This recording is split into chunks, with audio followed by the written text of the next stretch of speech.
for the interview. So I first want to speak about what I regard as very important, and that is your academic and mental preparation before the interview. Okay. And I think many people struggle with that. So you've got a set of questions and you're working out the questions, but you're not really spending time preparing, preparing properly, preparing thoroughly, first putting the context in place, first getting the foundation ready. So that is what I'm going to talk about now, because I think once you do the once you do the preparation and you are comfortable with that, then you can start working out questions. So I want to just speak about the prep that you need. Now, remember that your advert forms the core questions. The main questions must come from your advert. So your advert is the core source of information. So you must study the adverts that those posts and the adverts attached to them that you have applied for or that you are still going to apply for, right? The ones that you are going to respond to. So check the adverts. And then I'd like to recommend the following, which is a long process, but it's important. And it's something that I also apply when I must apply for post, or when I had applied for post. Then this is what I would do, the groundwork, the foundational work, right? So the first thing is take your advert, and then I want you to record the following information. So make yourself, make a table and have 3 columns there. So your first column is you're going to list all the information of the advert in column number 1, right? So the first column is all the information in the advert. The second column is where you're going to unpack that information. You're going to mediate that information. You're going to try to write down exactly what that information means. And then in the last column, you're going to write down the experience that you currently have gained as a teacher or in other areas. Right, so perhaps that is what you can do. Just tell me, I'd like to know, put in the chat there how many of you are drawing your 3 columns while I'm talking. Okay, so the first column I want you to do is, I first want you to write down, in number 1, in the first column, write down all the knowledge that you are required to know. So check the advert. If it says there, you must know the curriculum and especially the foundation phase. Then write that down. Curriculum, foundation phase, and then obviously under foundation phase, you will write the subjects. If it's at the high school and it's a particular subject that they want, you will write that down. So your knowledge about curriculum, and the knowledge about curriculum is 1, general knowledge about the curriculum, and secondly, knowledge about the specific subject that is mentioned in that advertisement. Okay, so that is written in column 1. Then column 2, like I said, is you going to then explain what exactly is the kind of knowledge that you have about the curriculum, and what is the knowledge that you have about the particular subject that you specialize in or that the advert is asking for, right? So you're just being an academic at this point, writing down the knowledge piece, explaining what that knowledge piece encompasses, what is in there, right? Then you do that throughout. So you write down the knowledge of the curriculum, what if they want you to have knowledge of the performance management systems at the school. That will apply to, well, currently we have 3, because we have the new um, performance management system for principals that that performance management system has started this year. And then, of course, we have IQMS for the rest of the teacher staff. And then we have what we call SPMDS, which is for the public service staff, right? So the public service staff, they have their own performance management system. teachers have their own performance management system, and now we also have the introduction of the new performance standard. So if they ask performance management systems, then that is in column one. That is the key knowledge. That is the focus area. Then column two is what do you know about those three performance standards, for example. What do you know about QMS that is now being implemented for principals? What do you know about IQMS? Not there's a staff development team and there's this and that. It's just what does it do? Is it a quality assurance system? What is the intention? Is it meant to help you gauge or evaluate your performance and then help you indicate your performance, your development needs? Write down what is the critical information that you need to know about those performance standards, right? So in every section, you will record those those knowledge pieces or the bits of knowledge that you need. You're then going to unpack it in the second column to articulate what you know. So don't just do it mentally, right? Put it down on paper so that you can see whether you can articulate your thoughts. Because sometimes we think about things, but then we don't often have the vocabulary, or we don't know how to structure information. So if you are already struggling to put that on paper, then it means you've got a gap that you have to address. You've got to, again, look at that information, tease it out, write it out, become comfortable with the language that you're using, say it aloud to yourself. And so you can say in one sentence, if somebody asks you, um, and this is not the interview question, this if somebody says, can you just explain to me what performance management system is being used with, what performance management do teachers use? Maybe one of your friends. And then you can tell them it's called IQMS, but this is essentially what it's about. It does, we do have a scoring system because that will sort of give you an idea of where you are as a teacher in terms of the scoring system. But at the same time, it is supposed to help you identify the development needs of the person, the professional needs, so that you and that teacher can sit together and see how can you develop a plan to enable that teacher to improve in those areas and then become a better teacher and perhaps a better colleague in terms of relationships or whatever that person has identified. That is what I'm talking about, right? So you write down the academic knowledge, but you also have to explain, okay, so that information is given, that subject is taught, that is what I need to do. Why am I doing that? How am I going to do? What do I do with that knowledge? What it's intended to do? So I hope you understand. Drop in the chat for me if I'm making sense. I'll pick up on on your other, your questions. But just tell me if it makes sense. So you're going to write down all the knowledge pieces, all the knowledge, all the bits of information that they want, the academic stuff, right? That you must know. You must have that knowledge base if you want to become a deputy principal, or a department head. So that is the information that is required. Then you're going to see, do you understand what that knowledge is all about? Put down key areas of that knowledge, write it down, all the key aspects that you need to know, and then make sure that you understand what you've written there so that when you speak, that you are able to articulate that, you're able to say it clearly what it's about, okay? So that is about the knowledge pieces. Once you've written down all the bits of knowledge that you need to know, you must then write down, right? So what are the duties that are specified in this advert? Then you record the duties, right? So you write to each duty, you will write down in column one. Column two, again, you will explain to yourself what you understand by that duty.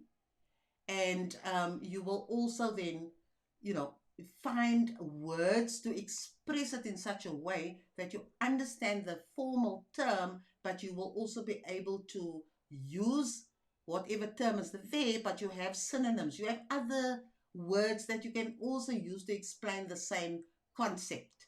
Okay, so that is what you do with the duties. And then lastly, in that first column, you then record all the behavior attributes that the advert is talking about. The character or personality aspects that are mentioned there. If anything is mentioned about you need to work in a team, you need to be able to lead in this area. All those qualities and attributes and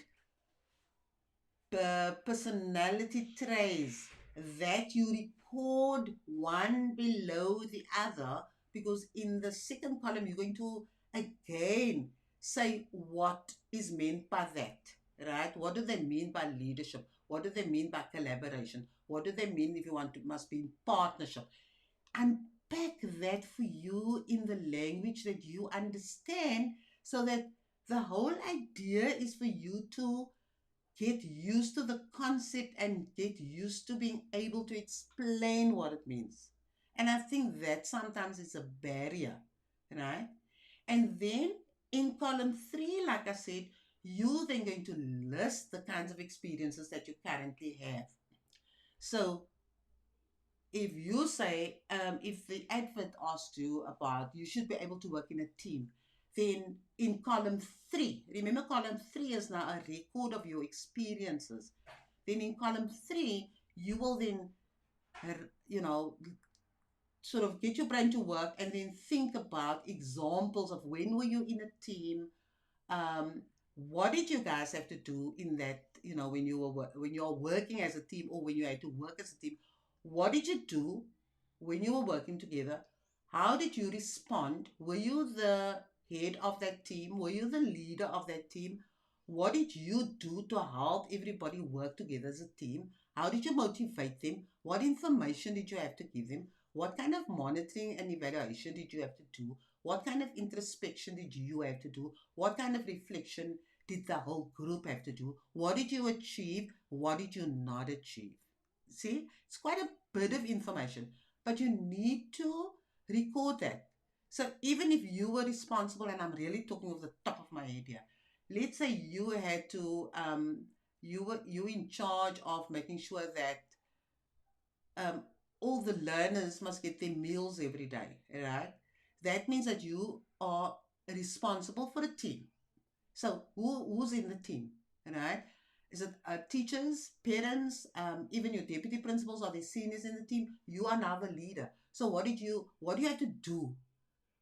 What information do you need to make sure that the team knows exactly what they must do? What resources did you bring in, right? What did you do when there was a problem? What did you do when things went very well? How did you affirm, how do you affirm people? How do you deal with issues when, when there's conflict, when there are problems? What is the gap currently that you think that you need to gain more experience in? So you are essentially brainstorming all the knowledge that you have and that is required in that advert. You've also done recorded um, all the knowledge, all the skills, all the abilities, and then you're going to analyze all the qualities that you have, leadership qualities, communication, being a good speaker, being a relationship builder, and all those things. So it's the knowledge, academic knowledge, then the skills, the abilities, and then of course your character and your personality and your behavior traits and all that. That you'll do in column one. I'm summarizing now. That you'll do in column one. Column two, you'll unpack exactly what you mean by that. No example in column two. It is just like, what do I mean? But what is meant by this? What is required here? What would be the focus of this kind of information? What is the key actions here? And you record that. And then in column three, you will just do a brainstorm of the kind of activities that you have. Now remember, even if you're not a department head now, you are leading in certain areas. You are demonstrating your skills in different areas. You're using your various competencies at a certain level. So you can upscale in a sense, right? You can use those same sets in a different situation. So it doesn't mean you have to be a department head to be able to speak to the department head. No, that is where I led. And so that's the same kind of principle, same kind of value, same attitude, same approach, same mindset that I would then take into the higher space where I have more authority. Okay? So this prep that I'm talking about is absolutely essential. It sounds like a lot of work, but it helps you to get your thoughts in order around what is required. Gives you an opportunity to unpack your thinking, and it helps you to put it into words so that automatically if you say I'm getting stuck here, I can't even explain what I'm doing, then it means that you are searching for words, and so therefore you have to go and look up certain, look for words that you can use. Say, oh, I can't just every time say this word. I can't say I'm helping people to develop their capacity. I can't use that all the time. Every question they're going to ask me, I'm going to say, I want to help them build their capacity. On the other words, can't I use words like, I would like, I want to help upskill people. I'm upskilling myself. I'm improving myself. Find other words to help you understand what you want to say. Because when you're in the interview room, guys, there is immense pressure in that room. You don't have the time or the luxury to think of a word. You need to have a basket of tools. You need to have a vocabulary up here that at in that pressure cooker you are able to pull out one of the words that are sitting, one of the words that is sitting in your head. Otherwise you're going to blank out and you're going to become stressed, and you're going to you're going to stumble, and you're going to freak out, and you're not going to know what to say. So to build your own confidence and to give yourself, to make yourself feel more relaxed. You'll still be stressed, obviously, but to make yourself feel more relaxed, at least you will have already worked through the information. So the information is not foreign. All you now have to do is listen to the question and then package the information and get your brain just to do a quick reverse, reverse, reverse, reverse, reverse. The brain must quickly just go and see and sort that information for you so that you can speak to it. And so in the interview room, if somebody's asking you, how do you deal with, if you're a department head, how are you going to deal with a difficult person? I'm just throwing it out there quickly. How are you going to deal with a difficult colleague who is also underperforming or not performing, not meeting the standards, not the children are all not achieving? And then while you're thinking of the question, you say, right, that sounds like I'm dealing with conflict. It's also dealing with a curriculum. It tells me about playing. So those things all race in your mind. So I'm going to have to say, how did I deal with that person? Why did I deal with that person in a particular way? And what was highlighted, and how did we resolve it? And what was the outcome of that eventually?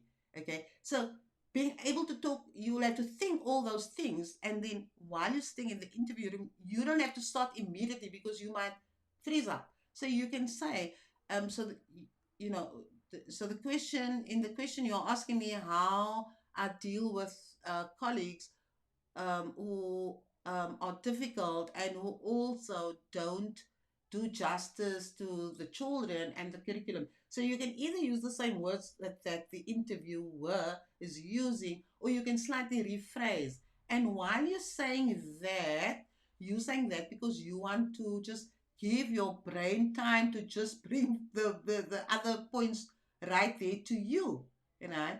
And in the interview room, you will have a sheet of paper on the table, and you will have a pen or a pencil, and nothing stops you from scribbling some stuff down while you're listening to the question. And because you may have a code in your head, if they're going to ask me something about conflict, then you can perhaps write down your code. Conflict, Sharon. Sharon is she's my conflict. I'm going to explain that experience when I deal with that. So you may write it down.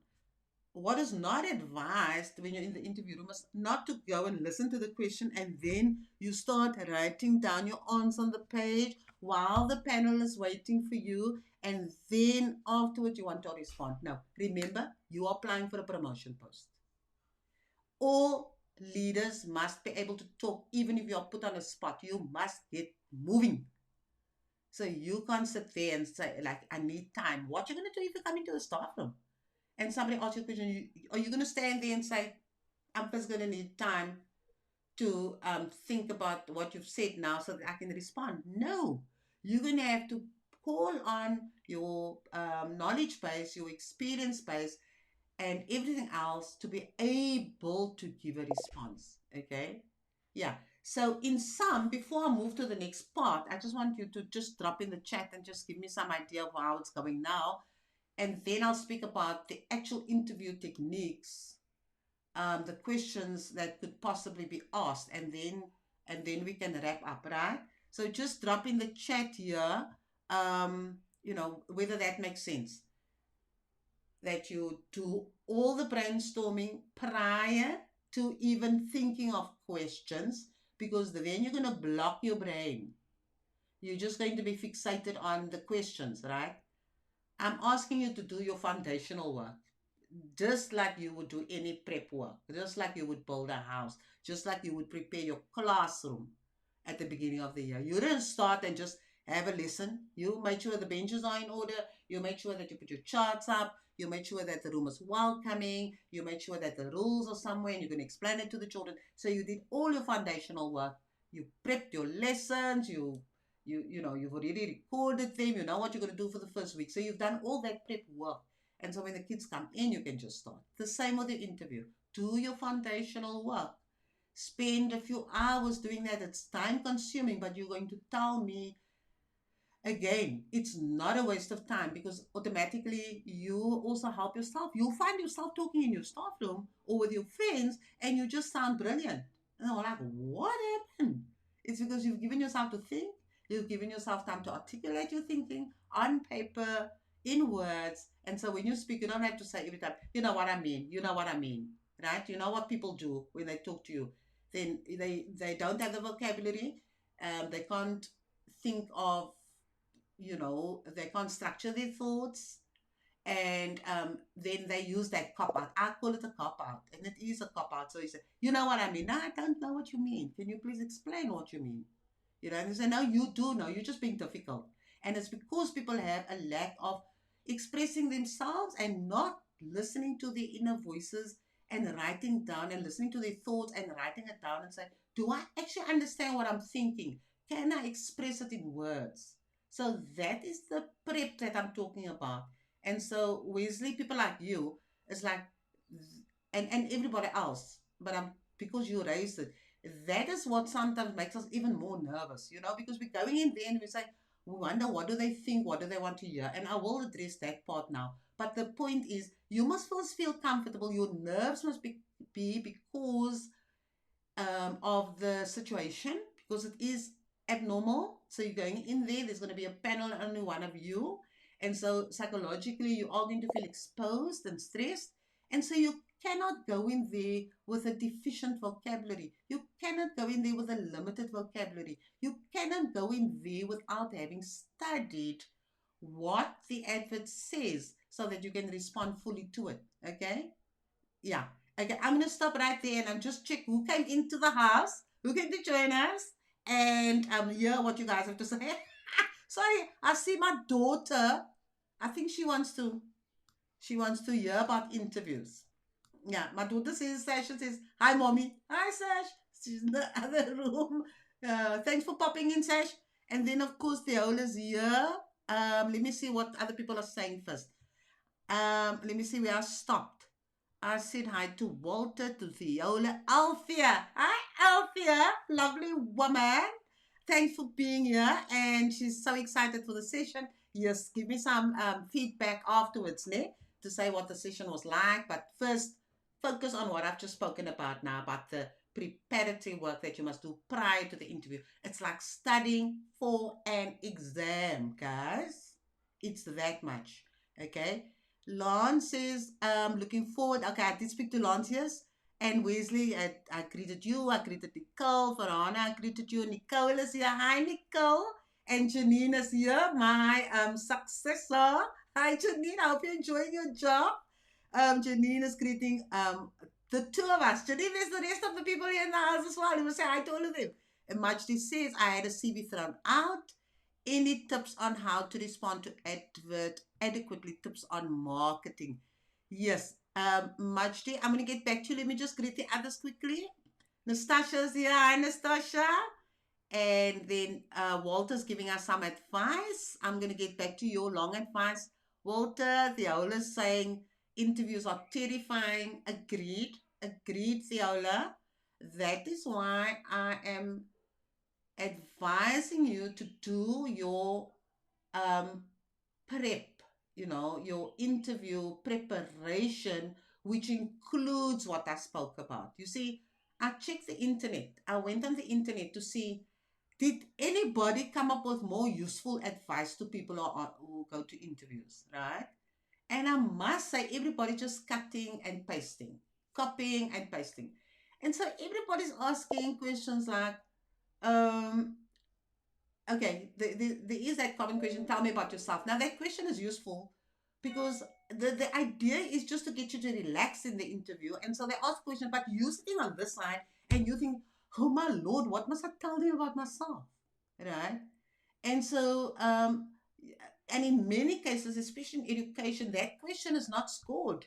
That question is supposed to make you just feel relaxed so that you can, feel more comfortable. Know you've got the five faces or whatever in front of you, the panel, and they're just trying to get you to just talk about yourself. And then you can just highlight one or two aspects about, yourself and your career, but not detail.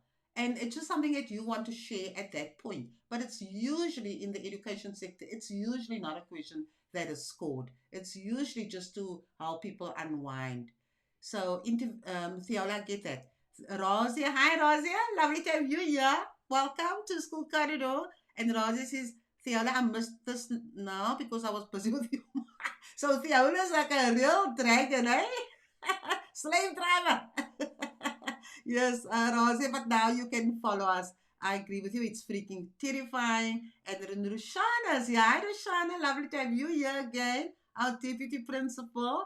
And then Rushana says, imagine 5 parents, 4 principals, and 2 union reps present during interview. That's hectic. I know. It's terrifying. And then, of course, you know what? You now know. Now, this is the prep I'm talking about, right? You'll still be scared, but they're going to have a minimum of 5 parents there. There's going to be a minimum of 2 union members there, 2 union reps. There may be a district official in the room. Well, if it's a deputy principal post and a principal post, then it's a requirement that we have one of our senior officials in the room. So you have an idea that you can expect about 10 people there, right? So get over that shock. Your challenges now is, okay, it's going to be very interesting to see who's on the panel, and try to get yourself to settle down in that area. You'll still be nervous, but like I'm saying, don't become terrified. Ooh, how many people am I going to see in the room? Prepare yourself before the time, right? To think of how many people are in the room. So if you do enter the room, it mustn't be a psychological shock to see all 10. Visualize that information before you get into the room. Oh, if it's 10 people, I'm sure they're probably going to sit in a, either in one long row or they're going to sit around a table so that they can face me like a conference. Work through those visualizations so that you can just calm yourself down, right? You at least there will be a measure of, a calmness so that you don't get your brain. Now, this is important that you don't get your brain into flight, what do they call it? Fight and flight mode. In other words, you're in survival mode. When we feel threatened, and often when we respond like that, We feel threatened because of the people in the room. And so you need to be aware of that, because as soon as your brain says, I'm facing a terrifying experience here, it's like facing a lion, and then you freeze. Okay. So do your prep work before the time. Do your visualization. Check with people who have gone to interviews if you want to, but the minimum number of people you can expect in the room, I would say, would be 8 people. If you're going to do the presentation, which you must do as the principal and deputy principal, and I think I'm speaking under correction because I didn't get a chance to look at the preface again. The department head may also be asked to do the presentation. Then no, if there's a presentation, there may be additional people that they have um, co-opted onto the for the interviews in terms of providing the technical support. So there may be somebody who's going to have to set up the computers for you. So think through the possible scenarios so that you don't allow that fear to paralyze you before you even get a chance to showcase what you're all about. Okay. That was in response to Roshana and Razia and Theola. And then Juanita, hi Juanita. Juanita says she likes the advice about the prep work. And then Theola's moaning about all the workshops she must go to. And of course, Shireen is here. Hi, Shireen. And she says she can't wait for tonight's show. And we are rolling, Shireen. And then, of course, Theola says, I normally focus on the person who looks the friendliest and not everything I say. It gives me a confidence a boost. Yes, Theola, that is good advice. To look at somebody who's got a more smiling face. But yeah, that is very good advice. But work the room with your eyes, and then you can always settle on that person whose face looks the friendlier face in the room. But even if the panel members are looking down at their papers, work the room. In other words, talk like you would talk when you're speaking to your learners. Try to visualize that when you're talking to your learners. You're going to let your eyes move from one part of the room to the next part of the room, and then you're obviously going to settle onto a one or two persons or one person, and then use that person to be the one that you sort of engaging with, right? But don't just fixate on somebody. Okay, Sharon looks friendly here, so whenever I answer a question, I'm going to look at Sharon because she's going to make me feel less nervous. Remember, you want to be a leader, a school leader. There are going to be a lot of people in your staff rooms who are going to give you dirty looks. They're going to come miserable to school. They're going to be in a bad mood, right? They're not going to sometimes do their work. They're not going to be happy with your work. They're not going to be happy with the standard you set. You're not going to be happy with the standard they set. You're always going to have those scenarios at school. So you are already putting into practice what you're going to do. So if five, think about it like this. If there are 5 to 8 people in the room and you're already terrified of those people, what are you going to do when you go to a staff? And the staff is usually far more than 5 to 8 people, right? So you need to start working on your public presence, nerves and all, right? You're going to have to start working on how to be more relaxed, how to be more comfortable. You're going to have to look for opportunities where you can let your voice be heard. If you've never spoken out in the staff room, I can promise you, you're going to have problems in the interview then. Because if you don't open your own mouth in your staff room, or what are you going to do when you get into the interview room? You're going to probably see the interview room also as the scary space. That is that picture of your staff room in your head. Okay, yeah, I'm becoming a little bit like get going in this area. Yeah. Wesley says, yes, the groundwork preparation needs to be done in order to be successful and efficient in the interview session. Because I was nervous, I was in my head the entire time during the interview, and my knowledge. Let me be do this with yes, and then he says, I was nervous, I was in my head the entire time during the interview, and my knowledge on certain questions were inadequate to secure the post. And this was for a post level one, but I wish I knew then what I know now. Yeah. Wesley, it's probably your nerves, and because you didn't give yourself time, because you were so nervous, you didn't think of the questions and the prep work. If you had worked out a couple of scenarios, I'm not saying it's going to be foolproof, but if you have 3, 4, 5, 6, 7 scenarios, whatever scenarios you have, you can mix and match during the interview, right? But if you only think of one example, you are going to get stuck.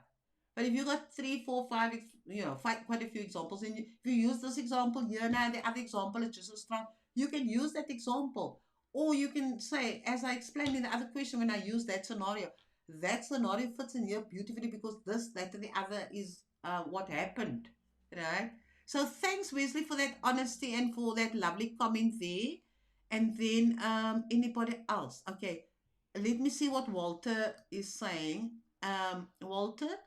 Walter says you must arrive early. Yes, Murphy's Law is real. Yeah, I'm the victim of Murphy's Law today. Before you interview, do some breathing exercise to release your stress and anxiety. Yes, during the interview, listen to the question and jot down its main points and be succinct with your response. Don't waffle. Being nervous can sink you. You must have a strategy, a plan to succeed at the interview. And then, of course, he says, I'm giving some good advice. Thank you, Walter, and thanks for those beautiful tips. Okay, so before we move on, I think I've covered everybody there now. Let me just see. Sorry for that. I've got a few pointers here, and my screen just went off now. Anyway, I'll see if I can pick up on that now. So the next step I want to speak about is the fact that the interview questions that can be asked. Now there are different types of questions that can be asked. You can just be asked straightforward knowledge questions where the interview panel just wants to assess whether the information. Now, I don't think it's a wise idea for panels to ask that kind of question because somebody can just do some rote learning and then you can quote, this is what is in this policy, that is what is in that policy. But sometimes interview panels get into this habit of asking questions without asking for application. So you could have a knowledge question, but that is rather rare. Then you will be asked questions on your behavior, how your skills and your competencies. And that will be coupled with a scenario. So we call those scenario-based questions.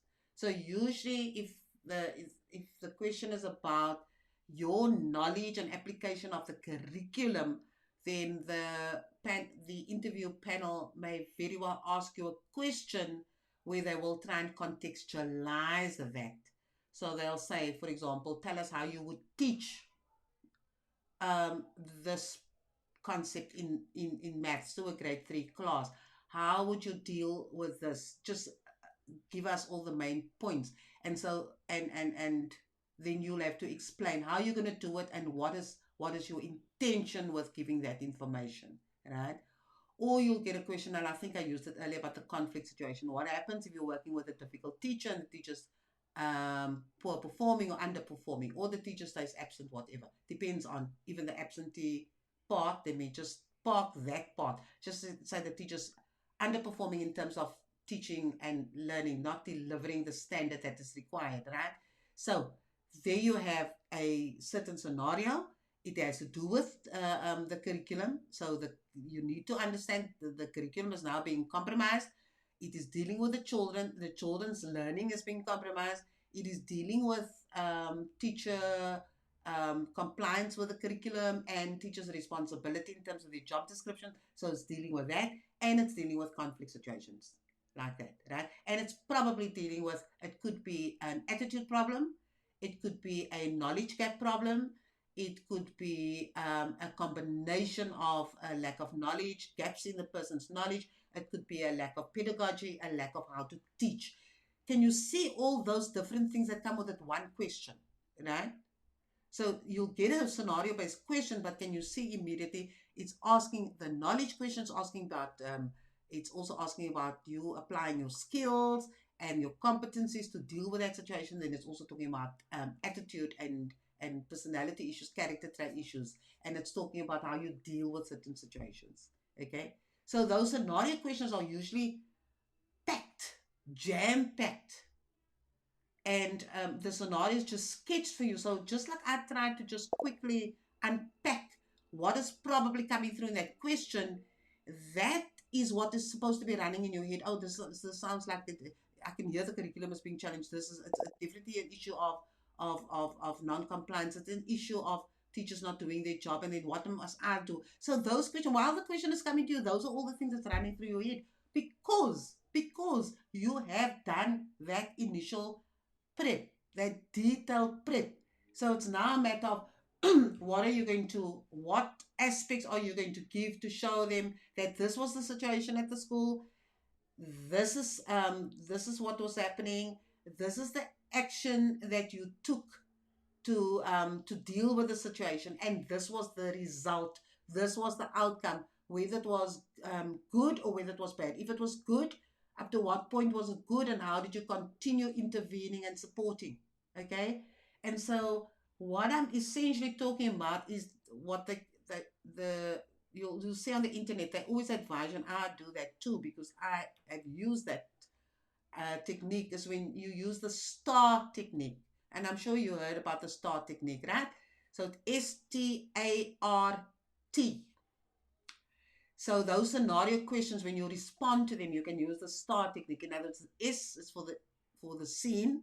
You're setting the stage. You're saying what is happening. That in fact, the interview panel will set the scene for you. Then you will just give the concrete example where you set the scene of when you experience that, right?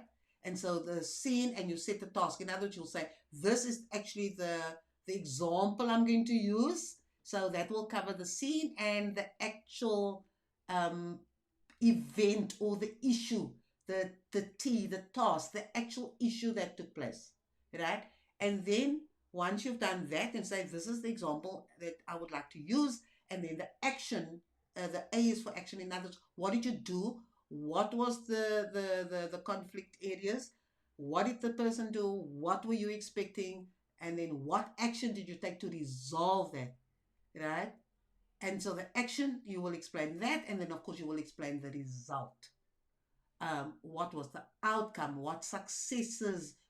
How successful was your intervention? Whether, and then you can also say, to what it, uh, to what extent were you successful there, and what are you currently still doing to improve and to continue moving in a more positive direction.